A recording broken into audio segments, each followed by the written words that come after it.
Mahlzeit. Mein nächstes Waffenvideo.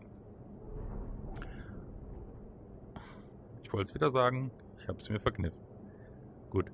Ich bin nach einem Scharfschützengewehr gefragt worden. Oder nach Sniper an sich. Und es gibt in dem Spiel diverse Scharfschützengewehre und keines davon sagt mir persönlich besonders zu. Ich werde zu jedem nochmal ein separates Video machen. Aber ich glaube, das sinnvollste Konzept, was Scharfschützengewehre betrifft, ist in diesem Spiel vertreten über den DMR, also den Designated Marksman Rifle. Korrigiert mich, aber meines Wissens ist das ein Konzept, ich glaube auch von den Amerikanern. Wenn ich jetzt einen größeren Trupp habe und ich habe 1, 2 gute Schützen darin, dann bekommen die nicht direkt ein Scharfschützengewehr, sondern die bekommen ein relativ präzises Gewehr, ebenfalls mit dem gleichen Kaliber oder ein gesondertes, präzise schießendes Sturmgewehr, sag ich mal, so eine Hybrid, ja, so einen Übergang zu schaffen zwischen, ich habe einen Scharfschützen, der auf 2 Kilometern Ziel bekämpft, und ich habe Orts- und Häuserkampf zwischen 50 und 100 Metern, ja, oder mal 200.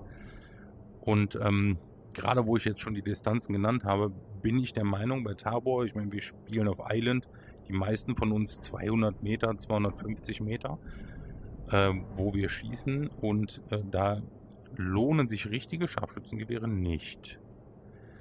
Warum? Eine AWM ist Bolt Action, also ich muss jedes Mal repetieren. Ich habe ein 5-Schuss-Magazin. Eine Dragunov 10 bis 15 Schuss Magazin, wenigstens schon Halbautomat, keine Schalldämpferoptionen, und eine Barrett, ja super, aber mega groß, mega unhandlich. Ich komme nicht an die Munition dran, habe glaube ich auch wieder nur 5-Schuss-Magazine. Alle bewegen sich in ungefähr der gleichen Kaliber- und Schadensklasse. Und da finde ich am interessantesten die M1A6. Ich habe sie mal hier. Und da fliegt direkt was durch den Raum. Okay. Einmal lässt sich ab Spectre 4 kaufen und ist offiziell eigentlich ein Sturmgewehr. Hat auch nur Einzelschuss, also haben wir einen halbautomatischen Karabiner. Und Vorteil erster ist zu den eben genannten, ich habe ein 20-Schuss-Magazin, serienmäßig, und später eine 50-Schuss-Trommel. Das Ganze läuft mit dem Kaliber 7,62 x 51. Wie ich in meinen Kalibervideos schon erwähnt habe, ist das eins der schwersten Kaliber im Spiel. Und wir haben die Möglichkeit, AR-Schalldämpfer zu benutzen, weil wir offiziell ein Assault Rifle sind.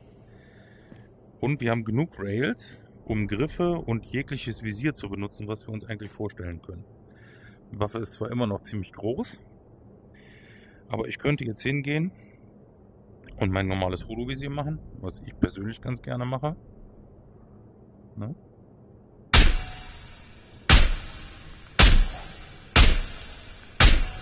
Wie ihr seht, auch sehr, sehr angenehm zu schießen.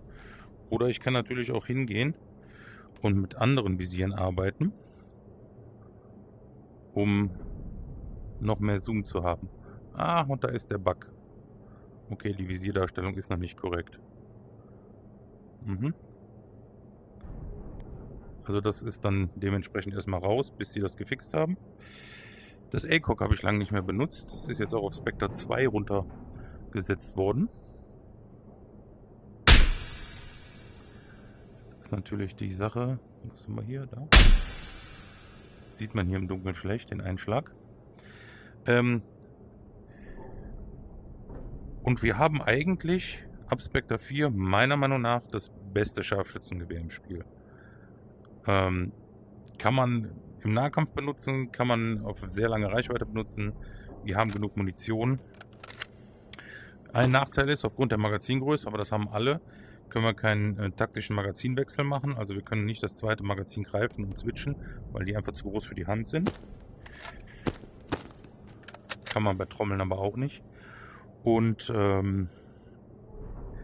viel mehr fällt mir da gerade nicht zu ein. Also im Grunde, wenn ich Island spiele und ich habe ein bisschen Kleingeld, Kostet nämlich ungefähr so viel wie eine Alpha. Lässt sich aber halt auf Spectre 4 schon kaufen.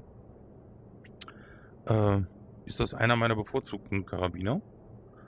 Und als kleiner Fun-Fact, hier unten unterm ACOG, wenn ihr also mit Zielfernrohr anfangen wollt, hier unten ist eine Notvisierung, wo ihr halt auch mitarbeiten könnt, um zu sagen, es funktioniert sogar ganz gut, wie ihr seht. Ja, nicht mehr so. Ja, also ist ein bisschen Übung noch mit drin mit der Notvisierung, aber es geht. Das wäre es gerade schon. Oder auch nicht. Wir gehen aber noch eine Minute. Kann ich noch auf die Zielfernrohre eingehen, die auch runtergelevelt worden sind. Also wir haben vom Trader-Level, also das kann man schon ab Spectre 3 kaufen, wenn ich mich nicht geirrt habe. Also ein richtiges Zielfernrohr, wo wir dann auch die Distanz justieren können. Ja. Gucken wir mal. Wahrscheinlich treffe ich jetzt hier gar nichts. Doch. Ah, ich sehe schon, ich muss mal üben, mehr mit den Zielfernrohren zu spielen, weil ich sonst eigentlich immer mit dem Holo einfach nur spiele. Und hier haben wir unseren Platzhirsch, das Night Force. Das ist halt so groß, dass wir also auch nochmal eine extra Rail haben für einen kleinen Rotpunkt, den ich mir vielleicht hier auch gönnen würde für den Nahbereich.